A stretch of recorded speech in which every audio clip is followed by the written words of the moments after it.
En dernier lieu, les sons, les tons, les psalmodies, les phrases, les incantations, le verbe et les notes de musique. Mais tous ces mots, les uns après les autres, ont l'air très sérieux tout d'un coup.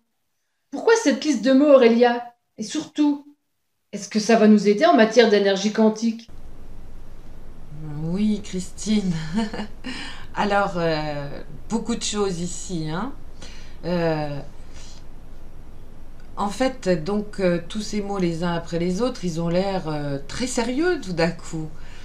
Alors, l'énergie quantique, l'intrication quantique sont un ou le moyen idéal pour communiquer avec la source. La méthode utilisée la plus simple à utiliser aujourd'hui à la portée de tout le monde, eh bien ça consiste à utiliser des sons, des tons, des phonèmes ou le verbe ou encore des notes de musique. Alors pour illustrer cela, eh bien Boguslav Lipinski, faut pas que j'écorche son nom, qui est un chimiste biologique, il a utilisé un électroscope. C'est un appareil qui permet de mesurer les charges électriques. Alors Lipinski, donc, il a mesuré la charge d'énergie pendant une session de prière effectuée par plus d'un millier de personnes qui étaient rassemblées en un lieu précis. Dès que les gens se mettaient à prier, ou se mettaient donc à méditer, hein, ça passe aussi par la méditation, se mettaient donc dans un état d'intention particulière, on va dire, eh bien, la quantité d'énergie augmentait considérablement. Par cette démonstration, il a pu prouver donc que une intention, des intentions de plusieurs personnes, de nombreuses personnes, eh bien, génèrent de l'énergie. Alors sur la planète, eh bien, il y a des milliards de personnes qui pratiquent des rites. Alors ces rites impliquent soit des sons, soit des tons, soit des mantras, soit des psalmodies, soit des notes de musique. Alors par exemple, les plus connus sont les Amérindiens qui vont utiliser des instruments de musique pour communiquer avec les autres mondes que l'on appelle le monde d'en bas, le monde du milieu et le monde d'en haut. Et donc ces derniers, ben, qu'est-ce qu'ils utilisent? Ils utilisent les psalmodies, les percussions et les chants. Alors la pratique de ce type de rite fait appel à une fréquence et à une harmonie particulière qui vont donc ouvrir une voie pour dialoguer directement avec les sphères supérieures ou inférieures.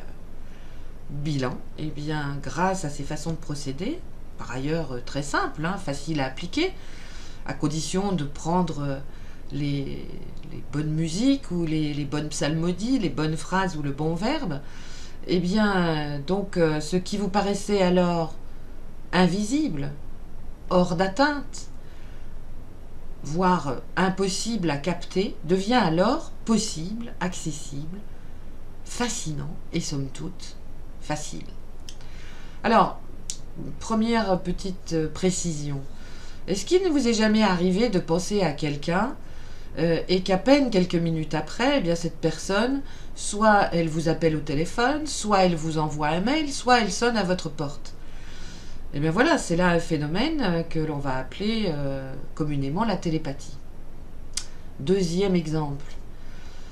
Vous n'avez jamais remarqué que votre petite voix intérieure, que vous entendez de temps en temps, vous dicte toujours la vérité, ou même qu'elle vous prévient d'un danger? C'est là encore une manifestation eh bien, de l'énergie quantique. Alors, votre guide intérieur, il utilise ce mode opératoire, en fait, pour dialoguer directement avec vous. Votre petite voix intérieure est ni plus ni moins qu'une manifestation d'énergie quantique par laquelle votre guide vous parle tous les jours. Alors, pour l'entendre facilement, votre guide, eh bien, pour l'entendre s'adresser à vous directement, écoutez régulièrement des méditations guidées ou des extraits musicaux. Je donnerai une liste sur la chaîne, elle sera écrite en bas de l'écran, qui est composée donc de sons, de tons, de notes qui vont stimuler votre taux vibratoire pour qu'il s'élève. C'est tout un monde de psalmodies, de percussions, de chants, de phrases, c'est ça qu'on appelle le verbe, de mantra, qui vous fait atteindre un état de conscience modifié, un état de transe légère. Et vous allez pouvoir accéder à une dimension où le niveau d'énergie correspond à un niveau vibratoire élevé. Alors bien entendu, vous choisirez, et je vous conseille de choisir le style de musique qui vous fait le plus vibrer.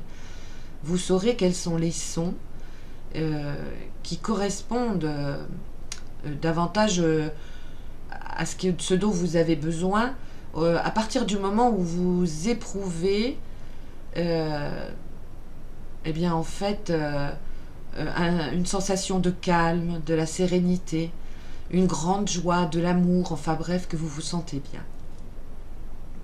Alors, dernier point, je diffuse également des méditations guidées qui sont susceptibles de vous aider également à élever votre taux vibratoire ou à modifier votre vie. Donc, vous pouvez y accéder par le biais de téléchargement en MP3 et c'est donc à 5 € l'unité. Alors, vous pourrez également voir ça en dessous sur l'écran.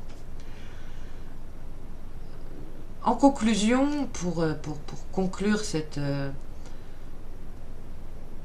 explication, ces explications sur l'énergie quantique, je vais vous faire quelques remarques pratiques. Pour parvenir à sentir, capter l'énergie quantique, je vous conseille de vous faire aider pour commencer par un professionnel qui connaît le sujet et le transmet. Vous pouvez évoluer ensuite seul et puis vous pourrez vous perfectionner de nouveau avec un professionnel le moment venu. Parce que sinon vous risquez de vous perdre dans un dédale de théories, d'écrits difficiles à comprendre, difficiles à pratiquer, difficiles à assimiler aussi. Ce faisant, vous risquez donc de vous tromper et d'échouer.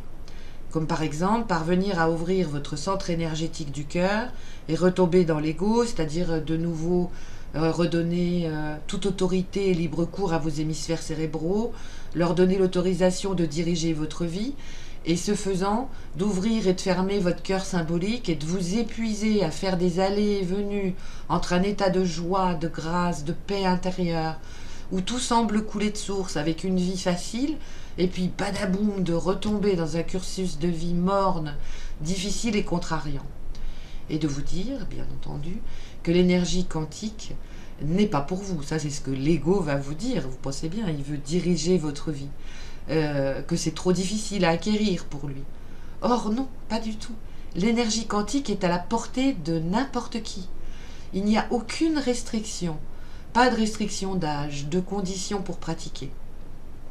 Ça demande juste de bonnes pratiques et de l'assiduité, bien évidemment, avant que cela ne devienne naturel pour vous. Enfin, je vais évoquer un dernier point que je souhaite aborder avec vous et que je développerai dans une prochaine vidéo, celle de l'hygiène spirituelle. Qu'est-ce que ces deux mots font côte à côte, me direz-vous? Eh bien, tout simplement, chaque jour que je le sache ou que je ne le sache pas, mais en tout cas c'est ce que nous pratiquons tous, vous faites votre toilette, vous faites régulièrement le ménage chez vous, vous faites des lessives, vous repassez, et peut-être avez-vous également une bonne hygiène alimentaire. Je vous pose alors la question suivante. Que faites-vous de l'énergie négative que vous générez et que vous recevez également chaque jour? Est-ce que vous la nettoyez également tous les jours, comme vous le faites pour votre corps? Est-ce que vous prêtez attention à cela? Êtes-vous à l'écoute de votre corps et de votre esprit? Le mot esprit regroupant justement ces trois centres énergétiques, ces vortex que j'ai cités tout à l'heure. Source de beaucoup de mal-être, de déconvenus, d'états de déprime, de stress, voire quelquefois de pathologies qui se développent de façon sourde, votre esprit a besoin d'une hygiène régulière. Alors comme promis, je reviens rapidement vers vous pour vous parler de ce sujet. Cela vous permettra, entre autres, de vous sentir mieux, de faciliter les lâcher-prises dont je vous ai parlé dans ces trois parties, et également d'ouvrir votre centre d'énergie du cœur symbolique. Alors je souhaite une bonne continuation à chacune et à chacun d'entre vous. Surtout, portez-vous bien et prenez soin de vous. Merci Aurélia pour toutes ces explications qui vont nous servir, j'en suis sûre. Mais le dernier point que tu viens d'évoquer m'intrigue et m'interpelle. Vivement la suite. À bientôt, Aurélia!